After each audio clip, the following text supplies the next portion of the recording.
Welcome to my channel, a place that brings your story about the love of a mafia boss. Now let's listen. The diner smelled like burnt coffee and broken dreams at 2 in the morning. I dragged the damp cloth across table 7 for what felt like the 100th time tonight, my lower back screaming in protest.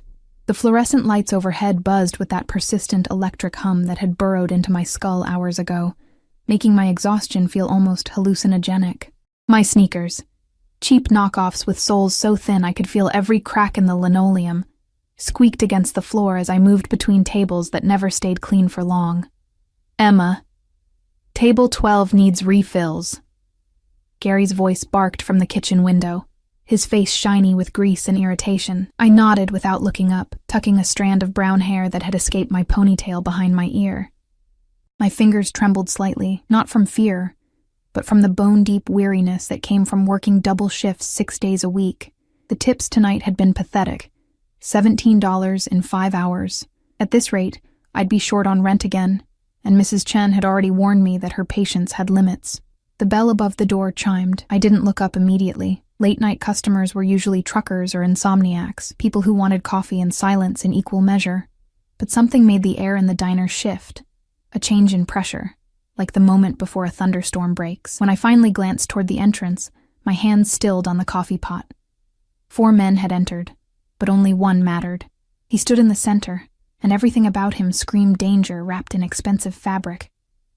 His suit was charcoal gray, tailored so precisely it looked like it had been sewn onto his body. Even from across the diner, I could see the quality, the kind of clothing that cost more than I made in 6 months. Dark hair swept back from a face that could have been carved from marble, all sharp angles and controlled power. He didn't look around the diner the way normal people did. His dark eyes scanned the space with the precision of someone cataloging exits, threats, and tactical advantages.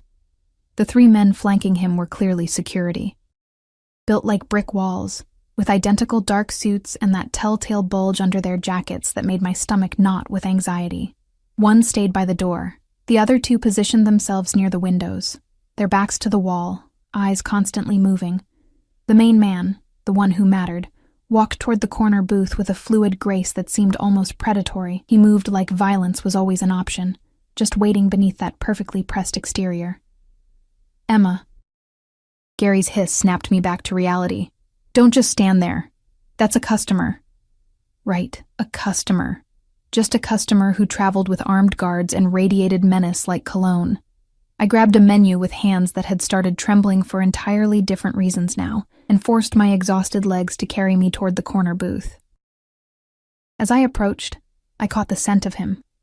Expensive cologne, something dark and woody with notes of bergamot, mixed with the faint smell of cigarette smoke and leather. It was intoxicating and terrifying in equal measure. Good evening? I managed, my voice steadier than I felt. Can I start you with some coffee? He looked up at me, and the full force of those dark eyes hit like a physical blow. They were brown, almost black in the diner's harsh lighting, framed by thick lashes that would have been beautiful on anyone less dangerous. There was intelligence there, and something else. A calculating coldness that made me feel like he could see straight through my cheap uniform to every desperate secret I carried. Coffee. Black. His voice was deep, smooth like aged whiskey, with just a hint of an accent I couldn't quite place. Italian, maybe? And whatever passes for food in this establishment at this hour. The meatloaf is decent, I offered, then immediately felt stupid. What did a man like this care about my opinion on diner meatloaf? The corner of his mouth twitched, not quite a smile, but close. Meatloaf, then. I scribbled the order, acutely aware that his eyes hadn't left my face. The 2 guards near the windows were watching me too, their scrutiny making my skin crawl. I turned to leave, desperate to escape that suffocating attention. Your name? I froze, glancing back. What? He gestured toward my name tag with one elegant hand. Emma. Is that short for something? Just Emma. Why was he asking? Why did he care? He nodded slowly, as if filing that information away somewhere. Thank you, Emma. The way he said my name made something low in my stomach flutter uncomfortably. I hurried back to the kitchen, my heart hammering against my ribs. Who the hell are they? I whispered to Gary as I clipped the order to the carousel. Gary peered through the window, his face going pale. Nobody good. Get them fed and out of here fast. Don't make conversation. But making conversation wasn't the problem. The problem was the way my hands shook as I poured coffee. The problem was how I could feel his eyes on me every time I moved through the diner. A tangible weight that made the hair on the back of my neck stand up. The problem was that something about him, about the danger he represented, called to a part of me I didn't want to acknowledge. I delivered his coffee with hands that only barely didn't spill it. He took it without comment, long fingers wrapping around the cup with the same controlled precision he seemed to apply to everything. As I turned to leave, the door chimed again. 2 more men entered, younger than the boss, wearing suits that were expensive but somehow less refined. They spotted him immediately and headed for the booth, their body language aggressive in a way that made the guards tense. "We need to talk," one of them said loudly enough for the whole diner to hear. He was blonde, good-looking in a cruel sort of way, with cold blue eyes and a jaw that looked like it had been designed for sneering. The boss didn't even look up from his coffee. "Marco, Vincent, I don't recall scheduling a meeting." "Yeah, well, we've got concerns." The blonde one, Marco, slid into the booth uninvited, his companion following suit. "About tonight's shipment, about the route you chose." I busied myself wiping down nearby tables, close enough to hear but trying to appear disinterested. Every instinct I had screamed that I should walk away, mind my own business, survive by staying invisible the way I always did. But something in the tension of the guards' bodies stopped me, something in the way they'd positioned themselves, not watching the 2 newcomers, but watching their boss with expressions that didn't quite match the loyalty they should have shown. "The route is fine," the boss said, his voice dangerously soft. "Unless you know something I don't?" "We're just saying it seems risky," Vincent jumped in. He was darker, stockier, with nervous energy that made him fidget. "Going through the industrial district at 3 a.m. with that much product? Could be asking for trouble. I'll consider your input." It was a dismissal, clear and final, but neither man moved. "Boss, we really think—" I said I'll consider it. The temperature in the diner seemed to drop 10 degrees. "Now leave, both of you." They left, but not before Marco shot a look at the guards that made my blood run cold. It was a signal, silent and unmistakable to anyone paying attention. And I was paying attention because I'd seen that look before. 3 months ago, in a different diner in a different part of the city, where I'd worked the night shift and witnessed 2 men in expensive suits having a similar conversation. 2 days later, the news reported that a prominent businessman had been killed in what police called a targeted hit. The men I'd overheard had been suspects. They'd walked free.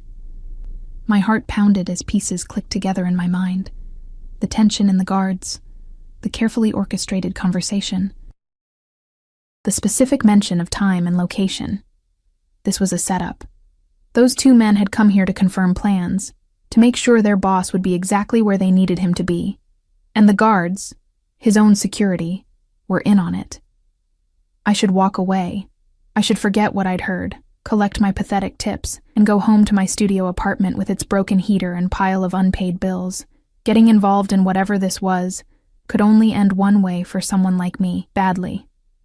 But when I glanced back at the corner booth, I saw him take a slow sip of coffee, completely unaware that the men paid to protect him were counting down the minutes until his death. My mother's voice echoed in my memory. "Emma, baby, you've got too big a heart for this cruel world. It's going to get you hurt someday." Maybe today was that someday. Gary called that the meatloaf was up. I picked up the plate with hands that had stopped trembling, steadied by purpose now instead of fear. As I walked toward the booth, I grabbed a napkin and a pen from my apron. My handwriting was shaky but legible. "Your men are setting you up tonight. 3 a.m. Industrial District. Trust no one here." I folded the napkin small, palm-sized, my heart hammering so hard I thought it might bruise my ribs from the inside. "Your meatloaf," I said, setting the plate down in front of him. He looked up at me, those dark eyes unreadable. "Thank you, Emma." As I turned to leave, I let my hand brush against his on the table. Just a moment of contact, skin against skin, his warmth against my cold fingers. And in that moment, I pressed the folded napkin into his palm. His fingers closed around it reflexively, his eyes sharpening as they locked onto mine. I saw the question there, the sudden, intense focus that made me feel like I was the only person in the world. I walked away without looking back, my legs somehow carrying me to the kitchen even though every instinct screamed to run. I didn't know if I'd just saved his life or signed my own death warrant. Through the window, I watched him unfold the napkin, watched his face remain completely expressionless even as his posture changed. Subtle, but unmistakable to someone who was looking. He became even more still, more dangerous, coiled tension wrapped in expensive fabric. He stood smoothly, dropping cash on the table without touching the meatloaf. His eyes found mine through the kitchen window, and the intensity in them made my breath catch.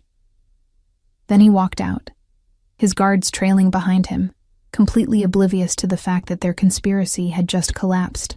The bell chimed as the door closed. I sagged against the counter, adrenaline draining from my body and leaving me more exhausted than ever. "You okay?" Gary asked. "You look like you've seen a ghost." "Yeah," I whispered. "I'm fine."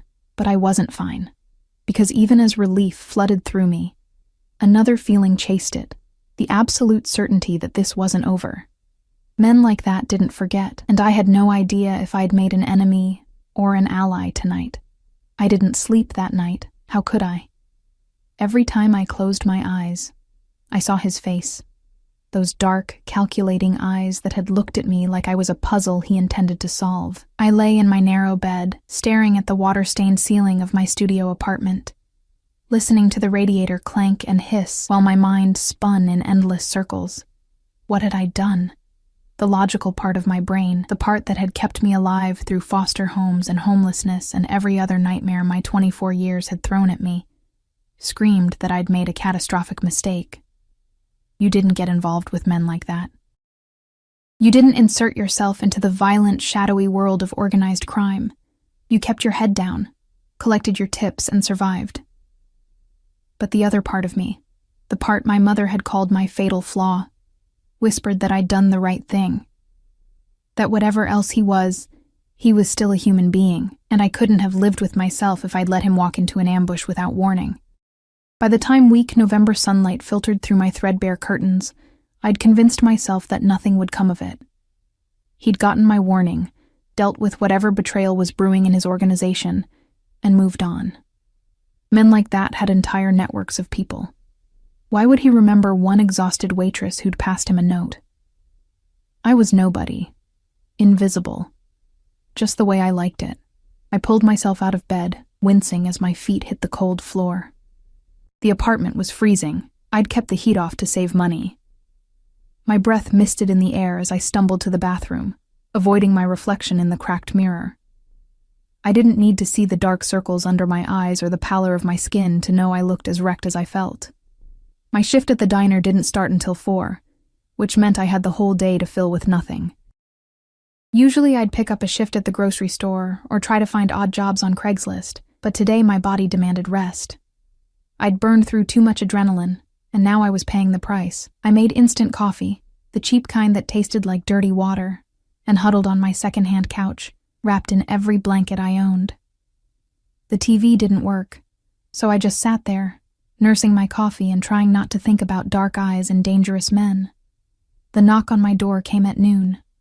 My heart stopped. Nobody knocked on my door. Nobody knew where I lived except my landlord, and Mrs. Chen always called before coming up.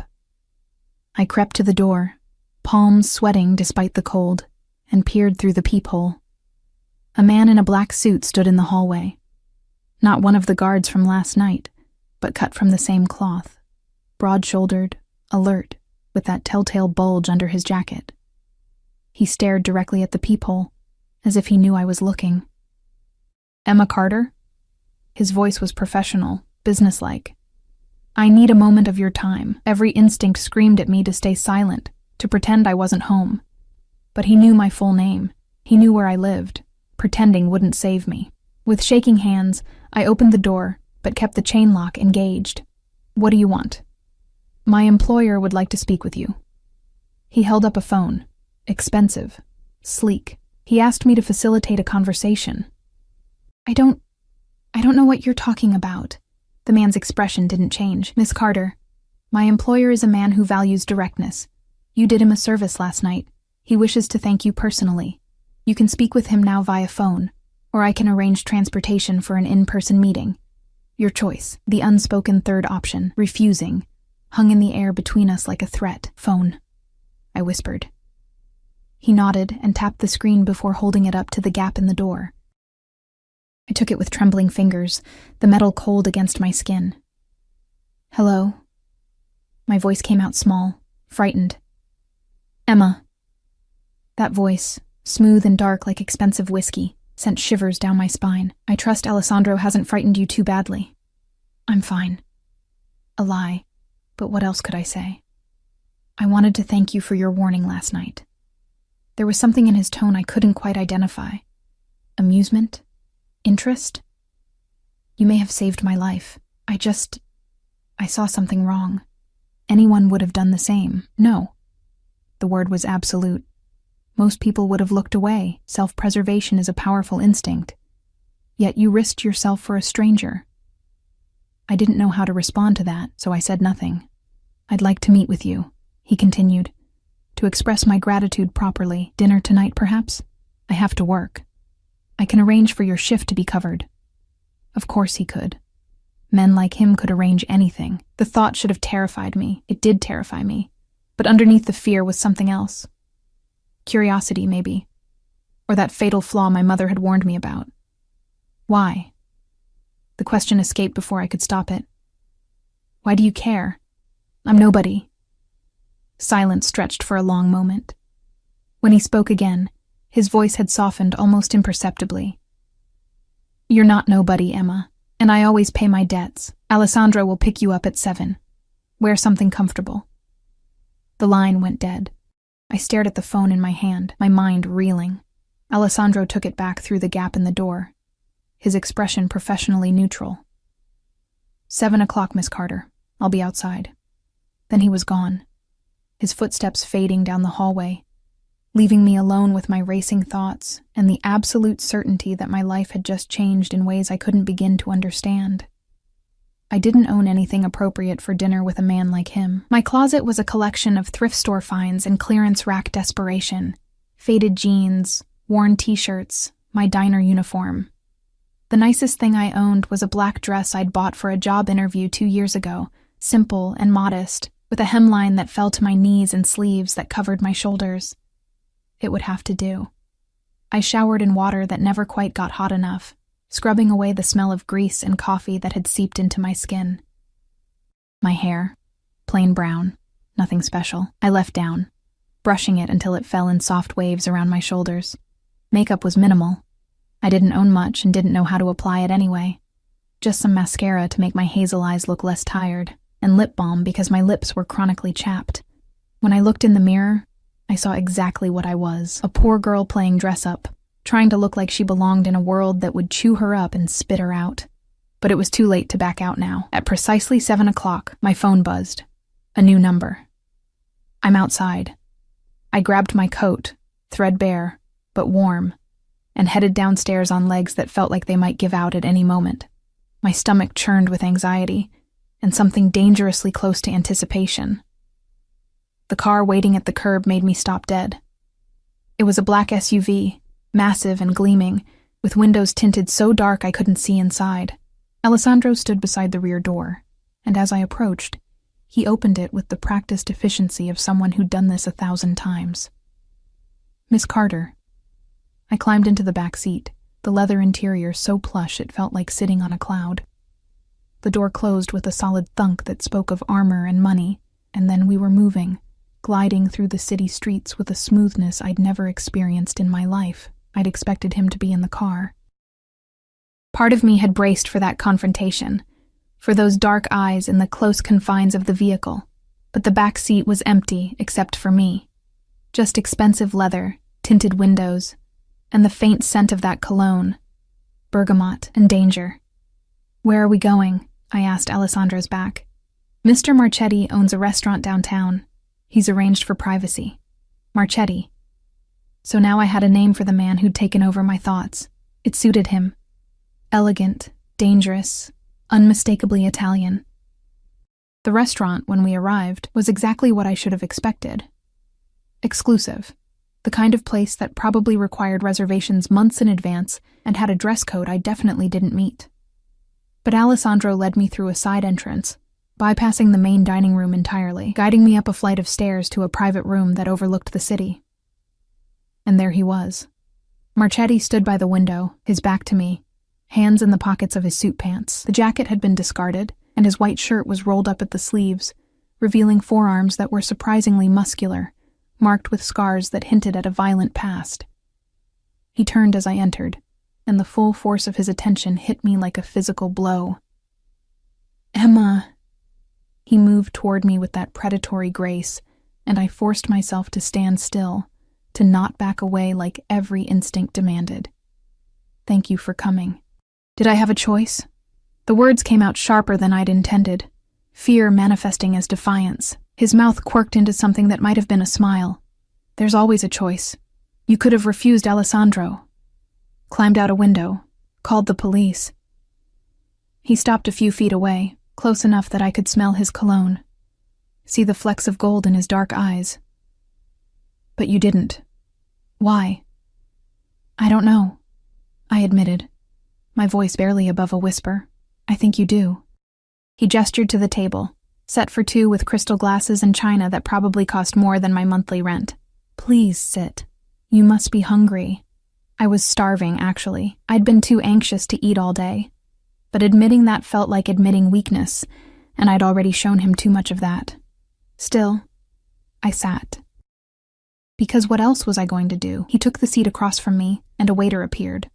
Silent, efficient, pouring wine I definitely couldn't afford before disappearing again.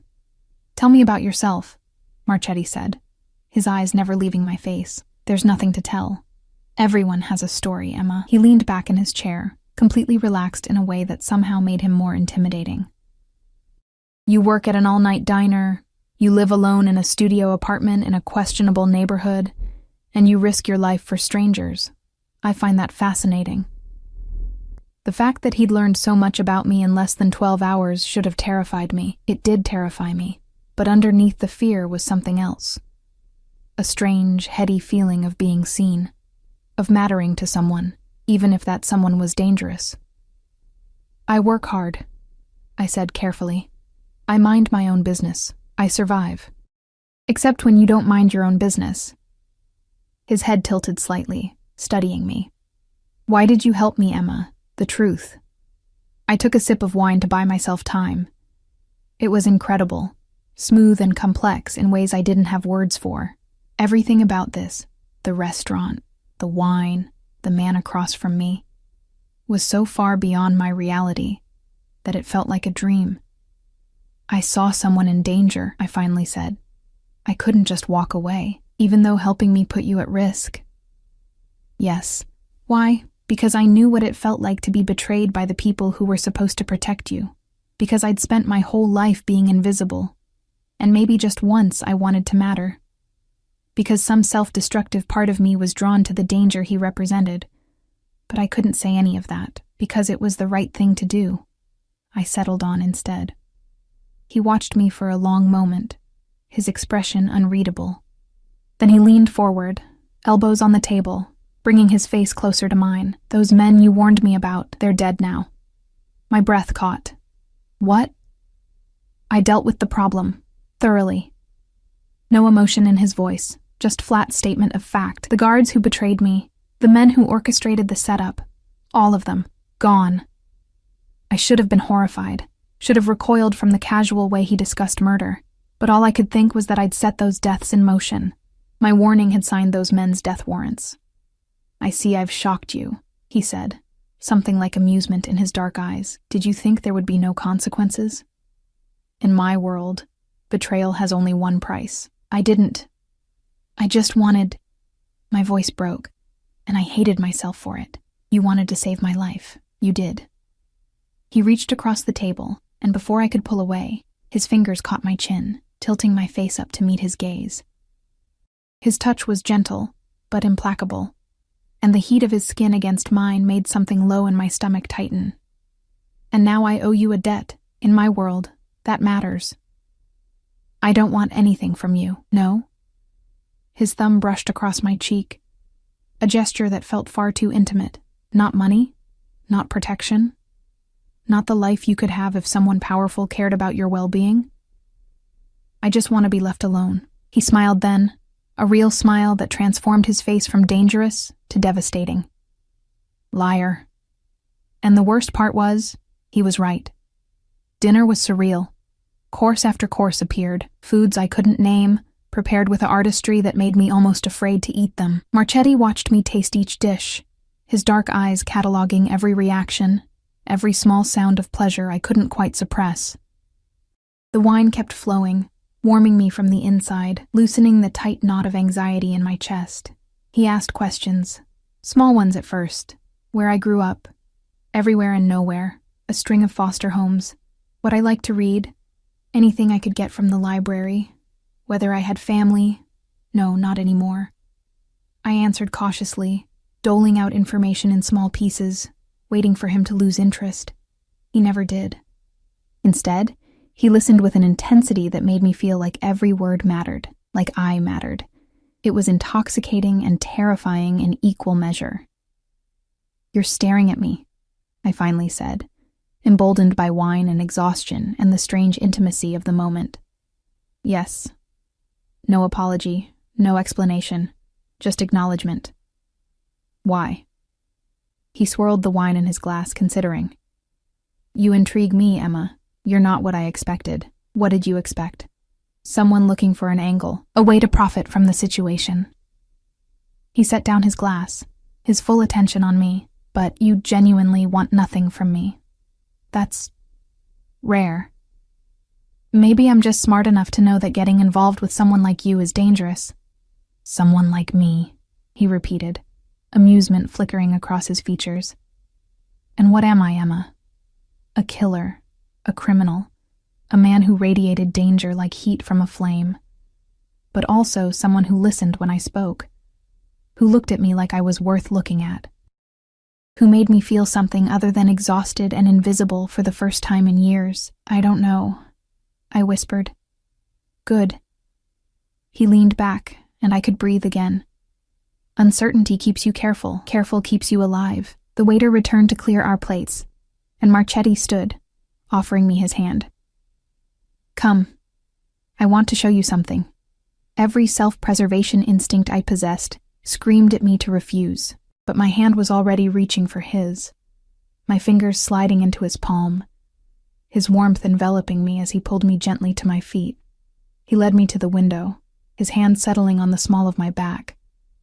Possessive, protective, burning through the thin fabric of my dress. The city spread out below us, a sea of lights that looked almost beautiful from this height. "Do you see that?" He pointed to a cluster of buildings in the distance. "I own those. And that warehouse district, mine. The docks, the restaurant we're standing in, half the businesses on 5th Street. His voice was matter-of-fact, not boastful. "I've built an empire, Emma, from nothing. Through crime," I said quietly. "Through survival." His hand pressed slightly firmer against my back. "I came to this country with nothing. No family, no money, no legal way to claw my way up. So I found an illegal way, and I never apologized for it. I should have been repulsed. Should have pulled away from his touch and demanded he take me home, but instead I found myself leaning slightly into him, craving the solid warmth of his body against mine. "What do you want from me?" I asked, my voice barely audible.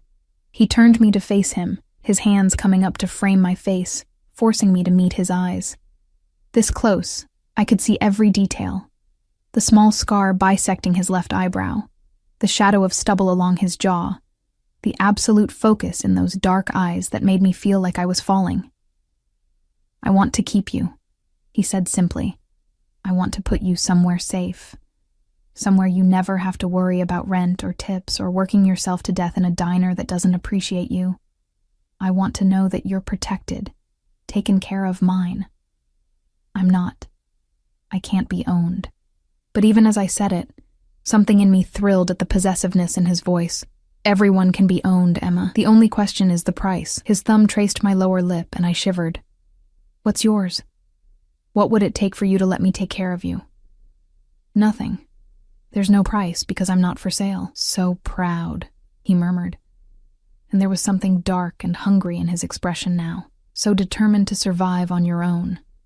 But you're drowning, Emma. I can see it. The exhaustion, the fear, the weight of trying to keep your head above water with no help, no safety net. How much longer can you last? Too long. Not long enough. Forever and no time at all. I'm fine, I insisted, but my voice shook. You're not fine. You're breaking. His hands tightened on my face. Not painful, but inescapable. Let me catch you. Let me give you the life you deserve. And what would you want in return? The question came out bitter. Nothing's free. Men like you don't give without taking. Something flickered across his face. Anger, maybe, or hurt. I want your honesty, your trust, your presence in my life. He paused, his eyes searching mine. And eventually, if you're willing, everything else you have to give. My heart hammered against my ribs. You mean sex? I mean you, Emma. All of you. Your body, yes, but also your thoughts, your fears, your dreams. I want to know every part of you. His voice dropped lower. But I'm a patient man, and dark. I can wait until you're ready. Until you come to me willingly. That will never happen, won't it? He leaned closer, his breath warm against my lips. You're already here. Already letting me touch you. Already wondering what it would be like to say yes. He was right, and I hated him for it. Hated myself more for the way my body responded to his proximity. The way I wanted to close the distance between us and find out if his lips were as dangerous as the rest of him. I should go, I whispered. But I didn't move. Yes, you should. His lips brushed my forehead, a gesture so gentle it made my chest ache. But you won't. Not yet. He took me home an hour later, after I'd finally found the strength to pull away from him, to insist that I needed to leave. Alessandro drove in silence while I sat in the back, my mind spinning, my skin still tingling where Marchetti had touched me. We'd exchanged numbers. I'd agreed to let him call me, small concessions that felt enormous, like I'd given away pieces of myself I couldn't get back. When the SUV pulled up outside my building, Alessandro opened my door, but it was Marchetti who emerged from the front passenger seat. I hadn't even known he was in the car. I'll walk you up, he said, leaving no room for argument. My neighbors would talk. Mrs. Chen would have questions. But I was too tired to care, too overwhelmed by everything that had happened to put up more resistance. He followed me up the 3 flights of stairs to my apartment, his presence at my back both protective and predatory. When I unlocked my door, he stopped me before I could enter, his hand on my wrist. Emma. He pulled me back against his chest, his arms wrapping around me from behind, enveloping me in his warmth and that intoxicating scent of bergamot and danger. Thank you. For tonight. For everything. I should have pulled away. Should have told him this was too much, too fast, too dangerous. But I was so tired of being alone. So tired of being cold and scared and invisible. So instead, I let myself lean back against him. Just for a moment. Just long enough to pretend that someone strong had my back, that I wasn't facing the world entirely alone.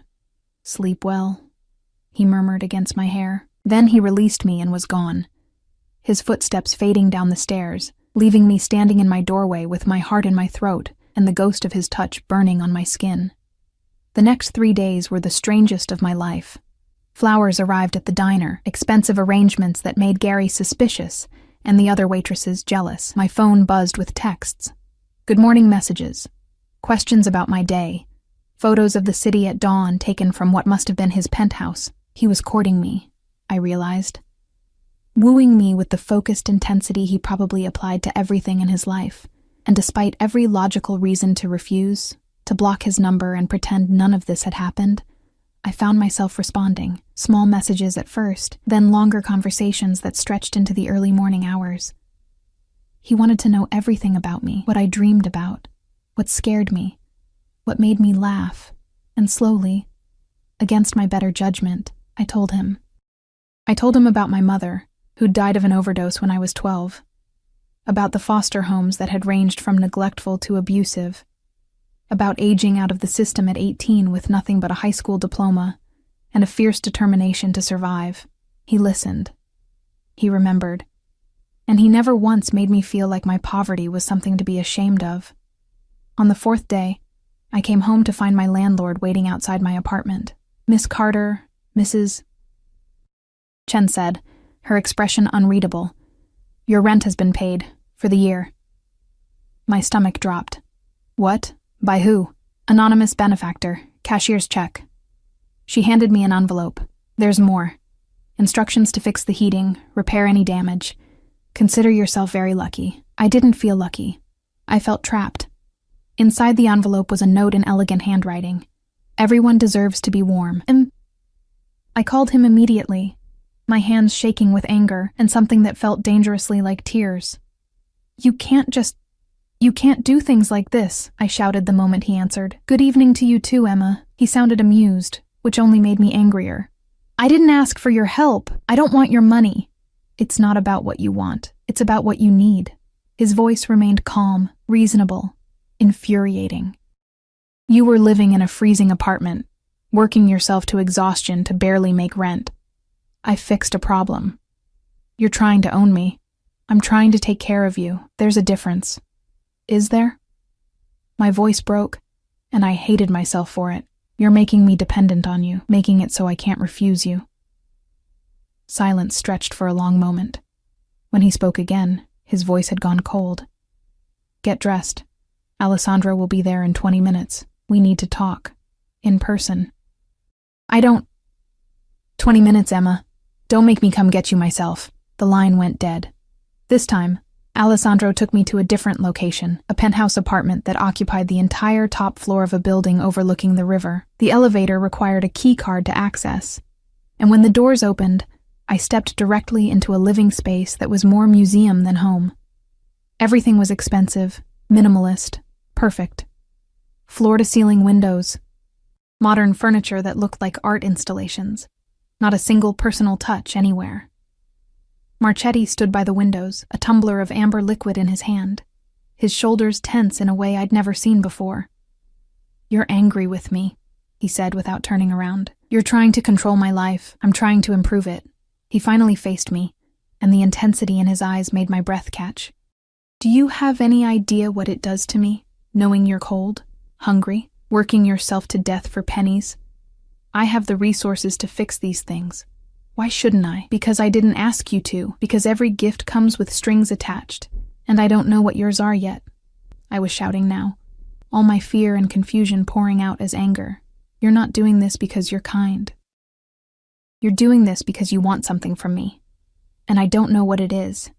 In 3 strides, he crossed the distance between us, his hands gripping my upper arms. Not hard enough to hurt, but firm enough to hold me in place. "You want to know what I want? Fine. I'll tell you." His eyes bored into mine, dark and intense and completely unguarded for the first time since I'd met him. "I want to wake up knowing you're safe. I want to come home to someone who isn't afraid of what I am. I want to build something with someone who sees me as a man, not just a monster or a meal ticket." His grip tightened slightly. "My whole life, Emma, everyone has wanted something from me. Money, protection, power. But you? You wanted nothing. You risked yourself for me when you had every reason not to. Do you understand how rare that is? How precious? So this is gratitude?" My voice shook. "You're trying to buy me because I did you a favor?" "This is me being selfish," he corrected, his voice rough. "This is me seeing something I want and taking it. That's what I do, Emma. I see an opportunity and I seize it. And you're the best opportunity I've had in years. I'm not an opportunity. I'm a person. You're a person I'm obsessed with." The admission seemed torn from him. "You've been in my head for 4 days straight. I can't think about anything else. Can't focus on business. Can't sleep. All I can think about is you in that freezing apartment, You working yourself to exhaustion. You living a life so far beneath what you deserve. His hand slid from my arms to my face, cradling it gently despite the intensity in his voice. So yes, I paid your rent. And I'll do a hell of a lot more if you let me.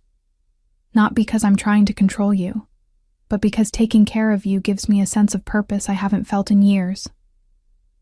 Tears burned in my eyes. You don't even know me. Then let me. Stay here tonight. Let me show you what your life could be like. No pressure, no expectations.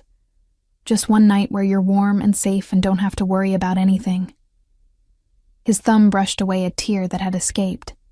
Please, Emma. Let me give you this. I should have said no. Should have walked away while I still could before I got in any deeper, but I was so tired.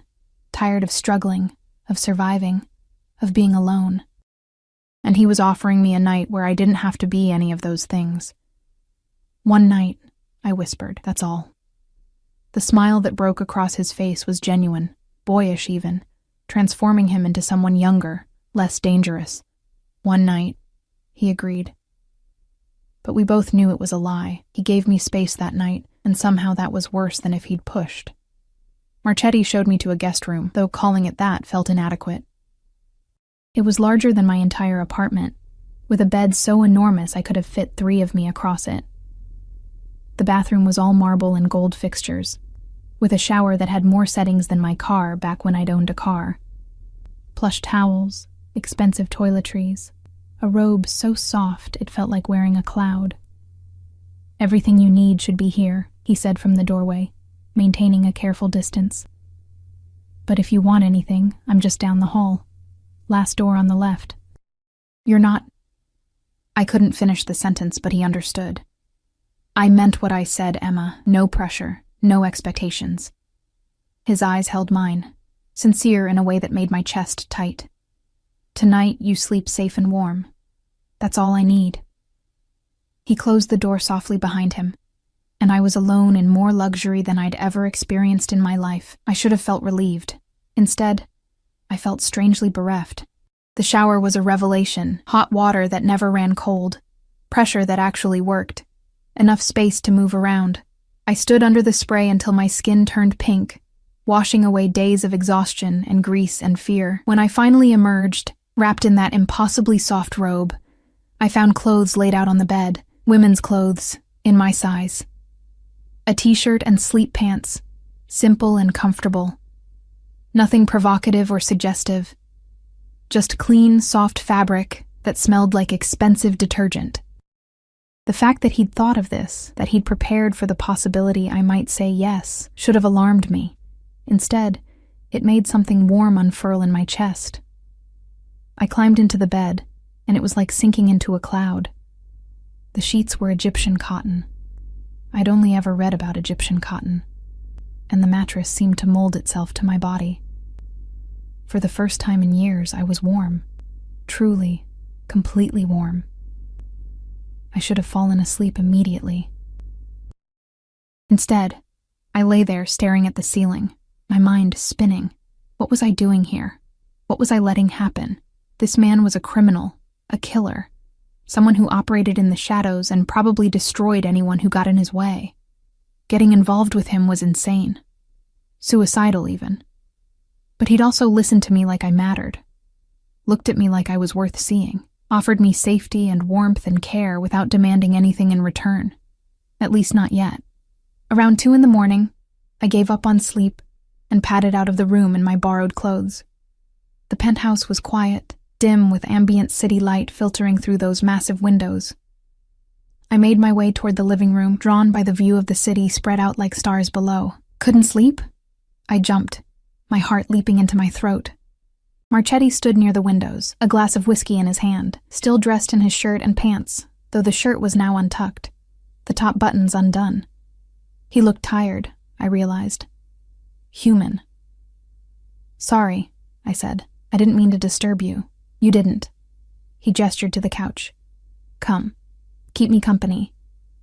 I hesitated, but the pull of his presence was too strong. I crossed to the couch, curling up on one end while he settled on the other, maintaining that careful distance. Why can't you sleep? I asked. Old habits. In my line of work, sleeping too deeply can get you killed. He took a sip of his drink, his eyes on the city below. I've trained myself to wake at the slightest sound, to always be alert. It's lonely, but it's kept me alive. Do you ever wish you could just stop? Walk away from all of it? He was quiet for a long moment. Sometimes, late at night when I'm alone and tired, I think about what it would be like to be normal. To have a job that doesn't require armed guards and paranoia. To go to bed without wondering if I'll wake up with a knife in my back. He turned to look at me, and the vulnerability in his expression made my breath catch. But then morning comes, and I remember that this is who I am. This is what I built, and I can't walk away from it any more than I can walk away from my own skin. That sounds exhausting. It is. He set down his glass. But meeting you, that's been the first thing in a long time that's made me think about something other than survival and power. What do you think about instead? What it would be like to come home to you? The admission was quiet, almost tentative. To have someone who sees me as more than the monster I've had to become. Someone soft in a life full of sharp edges. My heart hammered against my ribs. I'm not soft. I've survived things that would break most people. That's what makes you perfect. He shifted slightly closer, though still not touching. You're strong enough to survive in my world, but gentle enough that you haven't let it destroy your humanity. You still care about strangers, still help people even when it costs you. That's rare, Emma. That's precious. Or it's stupid, I said, my voice thick. My mom used to say I had too big a heart for this world. Your mother was wrong. His hand reached out slowly, giving me time to pull away, and when I didn't, his fingers brushed my cheek with infinite gentleness. The world needs people like you. I need people like you. You don't need anyone. You're the most self-sufficient person I've ever met. Self-sufficient and lonely aren't mutually exclusive. His thumb traced my cheekbone, and I shivered. I've spent 15 years building walls, Emma. Being the man who doesn't need anyone, who can't be hurt or controlled or betrayed, because he never lets anyone close enough to matter. And then you walked into my life and handed me a note that changed everything. I just didn't want you to die, I know. That's what makes it so powerful. He leaned closer, and I could smell his cologne mixed with whiskey and something uniquely him. You gave me something without expecting anything back. Do you understand how that feels for someone like me? Someone who's spent his entire life in a world where everything is transactional? I'm scared, I whispered.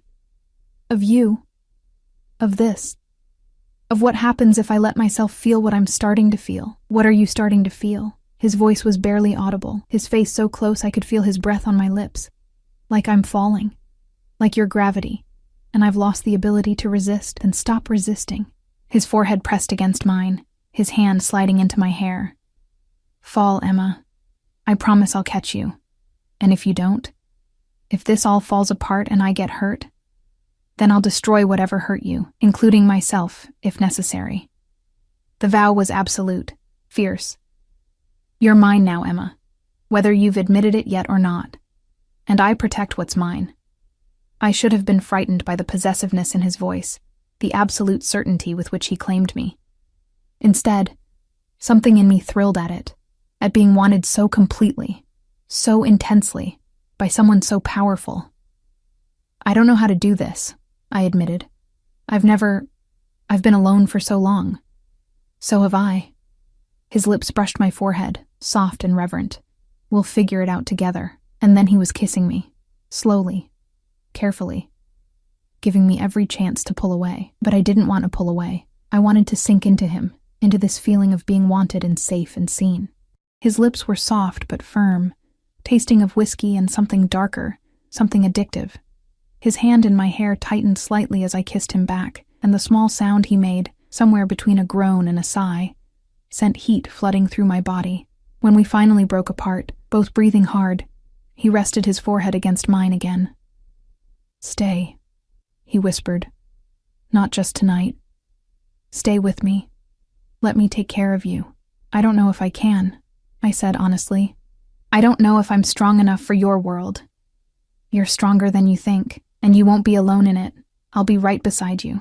His hand cupped my face, his thumb brushing my swollen lips. Say yes, Emma. Take a chance on me, on us. Every logical part of my brain screamed that this was insane, that I barely knew him, that his world was dangerous and dark and would probably destroy me, but my heart, that too big heart my mother had warned me about, whispered something different. It whispered that I'd already fallen, that trying to resist was pointless, that for the first time in my life, someone was offering me not just survival, but something more, something that looked almost like belonging. Yes, I breathed, and watched his eyes light up with fierce satisfaction. I'll stay. The next 3 weeks were a dream wrapped in darkness. Marchetti, Dante, he'd insisted I call him in private, moved me into the penthouse with an efficiency that should have alarmed me. Alessandro and another guard collected my few belongings from my apartment. He paid off the lease. He even arranged for my shifts at the diner to be covered, though I suspected arranged meant paid Gary enough money to make it worth his while. I should have protested more, should have insisted on maintaining some independence. But the truth was, I was exhausted from years of barely surviving. And letting Dante take care of things felt like finally being able to breathe after drowning for so long. He gave me space in the penthouse, my own room, though I rarely slept there, my own bathroom, access to everything, but he also gave me boundaries, rules meant to keep me safe in his dangerous world. You don't go anywhere without Alessandro or Marco, he'd said the first morning, his tone leaving no room for argument. We were having breakfast, actual breakfast, not stale coffee and regret, at the massive dining table. Not to the store, not for a walk, nowhere. My enemies would love to get their hands on someone I care about. That sounds like a prison, I'd protested weakly. That's the reality of my life. His hand had covered mine, warm and firm. I know it's not fair, but I won't risk you, Emma. Not for anything. So I'd agreed, because what choice did I have? And because the alternative, going back to my freezing apartment and double shifts and constant exhaustion, felt impossible now that I'd tasted what life could be like. Dante was attentive. He texted me throughout the day when he was handling business. He came home for dinner every night, no matter how late. He asked about my day, my thoughts, my dreams. He bought me books and clothes and anything I mentioned wanting, even casually. He also touched me constantly. His hand on my back, his fingers in my hair, his lips on my forehead. Gentle touches mostly, affectionate. But underneath them, I could always feel the leashed intensity. The hunger he kept carefully controlled. We'd kissed several times since that first night, but he'd never pushed for more, never demanded anything I wasn't ready to give. It was maddening and sweet in equal measure.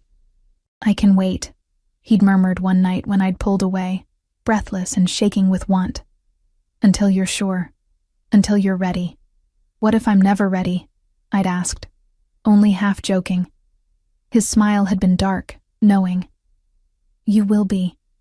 You already want me, Emma. You're just afraid to admit it. He'd been right, damn him. But life with Dante wasn't all luxury and romance. There were phone calls in the middle of the night, shouted in rapid Italian, guards who appeared and disappeared, meetings in his study that I wasn't allowed to attend, blood on his shirt one night that he'd tried to hide before I saw it. Business, he'd said shortly when I'd cornered him about it. Nothing for you to worry about. I'm living in your home. I think I have a right to worry. His expression had softened, and he'd pulled me close, uncaring of the blood. I handle things that need handling. Sometimes it gets messy, but I'll never let that mess touch you. You're separate from all of this, something clean and good in my otherwise dark life. I'm not some saint, Dante. I'm just a person. You're my person, he'd corrected. And that makes you untouchable. The possessiveness should have alarmed me. Instead, it made me feel safe in a way I'd never experienced. Like I finally had someone in my corner, someone who would burn down the world before letting it hurt me. On the 22nd day, everything changed.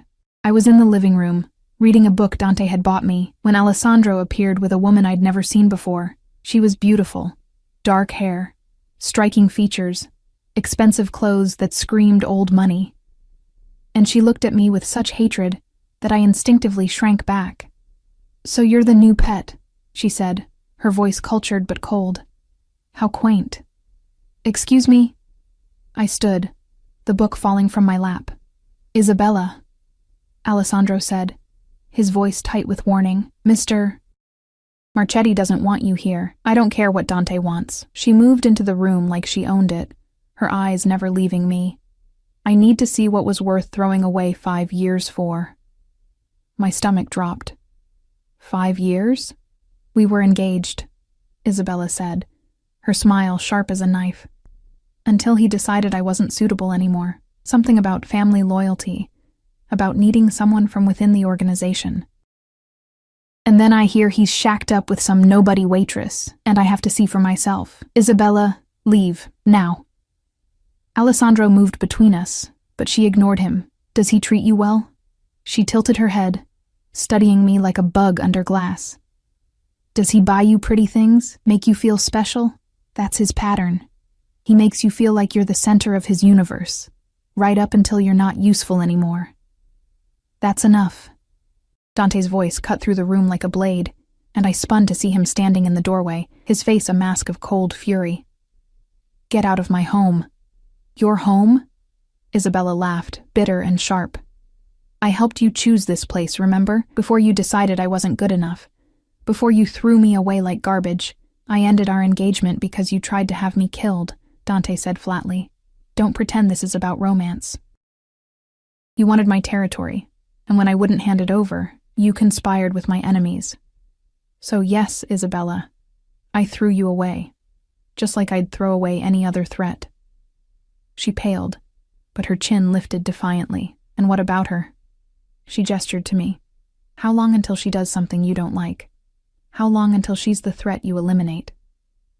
"Emma is nothing like you."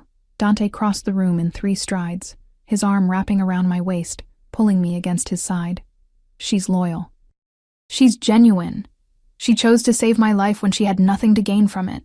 You chose to end it because you had everything to gain. We're done here." Alessandro physically escorted Isabella out, her protests echoing through the penthouse. When the door finally closed, silence fell like a weight. "Are you okay?" Dante turned me to face him, his hands framing my face, his eyes searching mine. "Is it true? Were you really engaged?" "Yes. 3 years ago.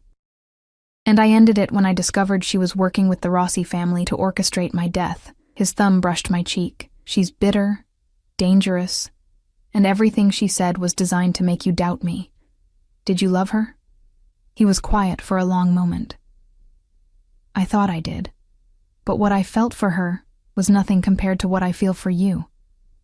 You barely know me, Dante. I know enough." His voice was fierce, absolute. "I know you're brave and kind and strong. I know you make me want to be better than I am. I know that when I'm with you, the darkness doesn't feel quite so suffocating. That's more than I ever had with Isabella or anyone else. I wanted to believe him, wanted to trust that what we had was real, not just some fantasy I'd built in my head.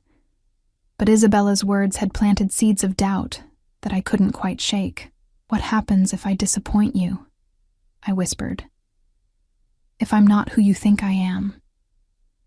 "Then we figure it out together." He pulled me close, his arms wrapping around me, solid and safe. "I'm not going to throw you away, Emma. You're not disposable to me. You're everything." I buried my face in his chest, breathing in his scent, letting his warmth chase away the chill Isabella had left behind. "I'm scared," I admitted. "So am I." The confession surprised me, and I pulled back to look at him. His expression was raw, vulnerable. "I'm terrified of losing you, of you realizing what I really am, and running, of my world destroying the best thing that's ever happened to me, but I'm more scared of not trying, of letting fear keep me from having something real." "What do we do?" "We trust each other."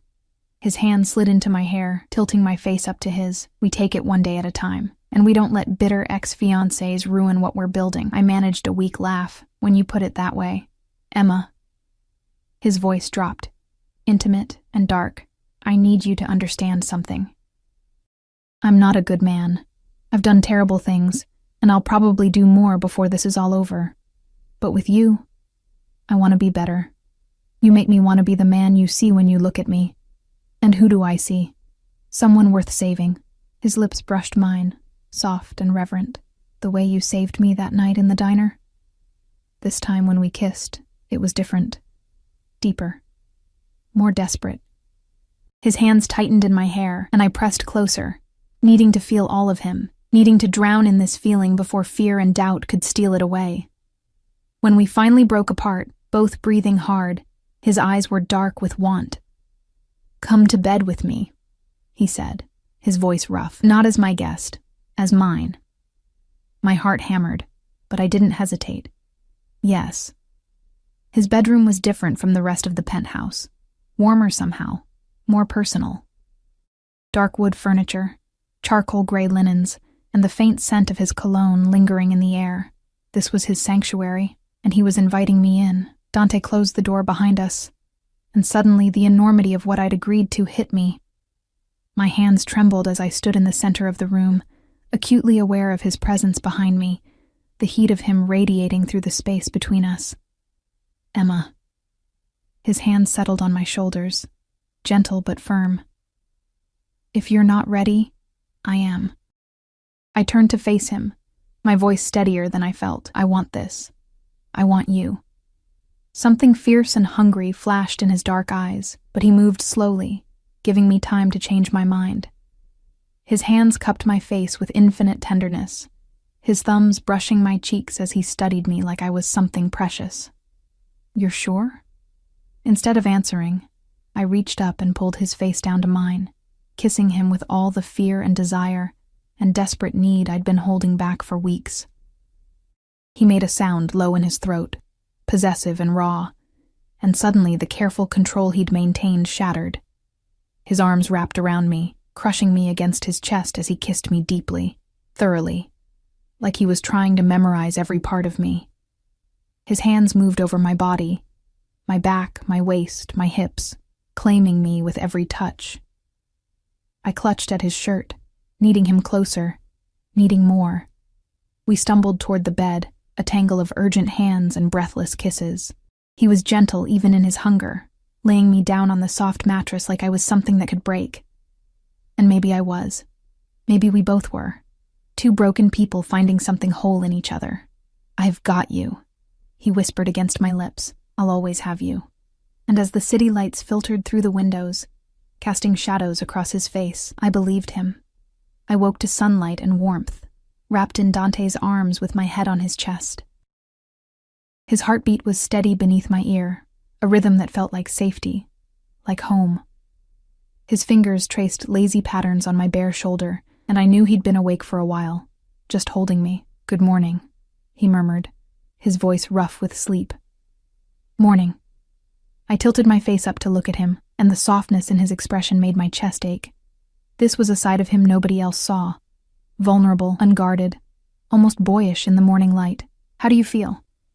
His hand cupped my cheek, his thumb brushing my lower lip. "Different," I admitted, "like something's changed.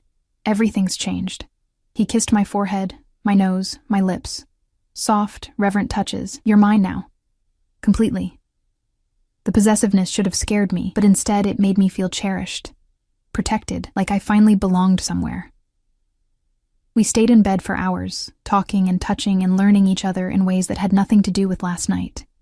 He told me about his childhood in Sicily, the poverty that had driven him to America, the violence that had shaped him into who he was. I told him about the foster homes, the loneliness, the constant fear of never being enough. "You're more than enough," he said fiercely. "You're everything."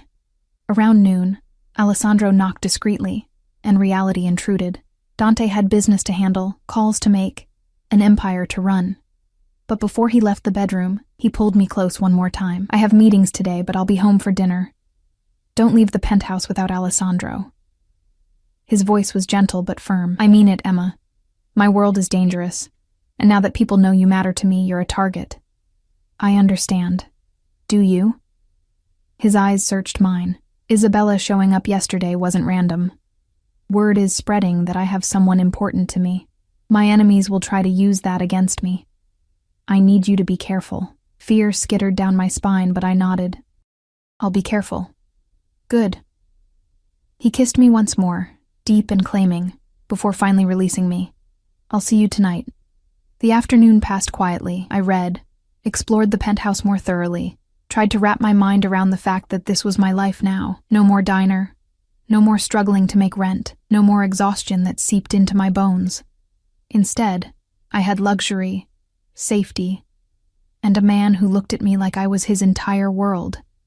It should have felt like a fairy tale, and it did, mostly. Except fairy tales didn't include armed guards and blood on shirts and bitter ex-fiancés with murder in their eyes. Around 4, my old phone buzzed. The one I'd kept even though Dante had offered to buy me a new one, a number I didn't recognize. Against my better judgment, I answered. Emma Carter? A man's voice, unfamiliar and cold. Who is this? Someone who knows what you're involved in.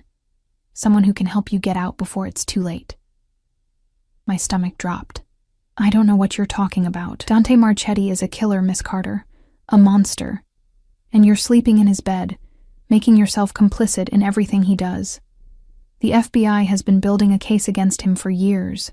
We could use your testimony. I have nothing to say. My hands shook, but my voice stayed steady. We can protect you, give you a new identity, a new life. You don't have to be his victim. I'm not a victim. The words came out fierce, surprising even me, and I'm not interested in whatever you're selling. Don't call this number again. I hung up, my heart racing. The FBI. They were watching Dante, watching me. The danger wasn't just from his enemies. It was from the law itself. I should have been terrified, should have questioned everything. Instead, I felt only a fierce protectiveness, a certainty that I wouldn't betray him. Not to the FBI, not to anyone. When Dante came home that evening, I told him everything. His face went hard as I recounted the conversation, his jaw clenching with barely controlled rage. They're getting desperate, he said, pulling me against his chest. They can't touch me directly, so they're trying to use you. I'm sorry, Emma. This is what I was afraid of. I didn't tell them anything. I wouldn't. He pulled back to look at me, his eyes searching. Why? You could walk away from all of this. They'd protect you, give you a normal life. Why would you choose me instead? Because you're mine too, I said simply. And I don't abandon what's mine. The kiss he gave me was bruising, desperate, filled with everything he couldn't say. When we finally broke apart, his forehead pressed against mine, his breathing ragged. I love you, he whispered, the words raw and honest. I didn't plan to, didn't want to, but I do. I love you, Emma. Tears burned in my eyes. I love you too. God help me. But 3 months later, everything came to a head. The FBI had been circling, pressure mounting from all sides. Dante's organization was under siege, not just from law enforcement, but from rival families who saw his distraction with me as weakness. There had been attempts on his life, close calls that left me sleepless with fear. Isabella had returned twice more, each time more unhinged, each time with thinly veiled threats. The last time, Alessandro had physically removed her from the building, but not before she'd screamed that she'd make me pay for stealing what was hers. Dante had become more protective, more possessive. He rarely let me out of his sight when he was home, and when he wasn't, I had 3 guards instead of 1. The penthouse felt less like a home, and more like a gilded cage. We fought about it. Loud, passionate arguments that always ended the same way, with him pulling me close and reminding me that his paranoia was the only thing keeping me alive. I can't lose you, he'd say, his voice breaking. You're the only good thing in my life. If something happened to you because of me, it would destroy me. Then maybe we should stop, I'd whisper, even though the thought of leaving him felt like ripping out my own heart. Maybe I'm making you weaker, more vulnerable. You make me stronger. His hands would frame my face, his eyes burning with intensity. You give me something to fight for beyond power and survival. Don't you understand? You're not my weakness. You're my reason for everything.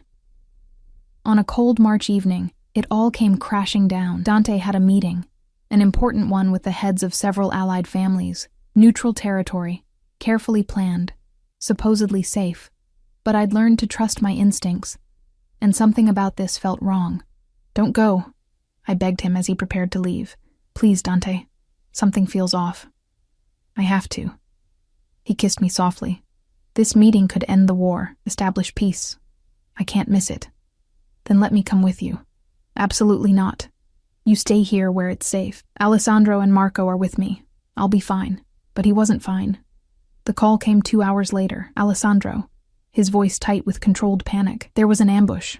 The boss is hurt. We're bringing him to the penthouse. Get the doctor there now. I'd never moved faster in my life. Calling Dante's private physician. Preparing the bedroom. My hands shaking so badly I could barely function. When they finally arrived, Dante was pale and bleeding from a gunshot wound to his shoulder, his shirt soaked with blood. I'm okay, he gasped as they laid him on the bed. Emma, I'm okay. But he wasn't okay. The bullet had missed anything vital. But he'd lost blood, and the pain was clearly excruciating even as he tried to hide it from me. I stayed by his side through everything. The doctor digging out the bullet, the stitches, the antibiotics. I held his hand and let him squeeze until my fingers went numb, and I didn't complain once. When it was finally over, and the doctor had left, Dante pulled me down beside him on the bed, his good arm wrapping around me. I'm sorry, he whispered. You were right. I should have listened. You're alive. That's all that matters. Tears streamed down my face. God, Dante, when Alessandro called, I thought, I know. He kissed my tears away, but I'm here. I'm not leaving you. Who did this? His jaw clenched. Isabella. She orchestrated the whole thing, used my meeting to set up an ambush. But she made a mistake. She failed, and now she's signed her death warrant. Dante. No, his voice was hard, final. She tried to kill me, Emma. She endangered you by extension. That can't go unanswered. I wanted to argue, to tell him that more violence wasn't the answer. But I knew his world, knew the rules he lived by, and I knew that Isabella wouldn't stop until one of them was dead. 2 days later, Isabella was found dead in her apartment. The news called it a suicide, but I knew better. Dante never confirmed it, but the satisfied look in his eyes told me everything I needed to know. His enemies had underestimated him. Thought his feelings for me made him weak. They'd learned too late that loving me had only made him more dangerous, more ruthless in protecting what was his. The FBI eventually gave up on flipping me. Dante consolidated his power, eliminating threats and building alliances, and through it all, I stayed by his side, his weakness and his strength, his conscience and his reason. We never talked about leaving, about finding a normal life. We both knew this was who we were now. A monster, and the woman who loved him anyway. A criminal, and his salvation. On our first anniversary of that night in the diner, Dante took me to the rooftop of his building. The city spread out beneath us, glittering and alive. I have something for you, he said, pulling a small box from his pocket. Inside was a ring, simple, elegant, with a diamond that caught the light and threw it back in rainbow fragments. Marry me, he said, and it wasn't a question. Be my wife.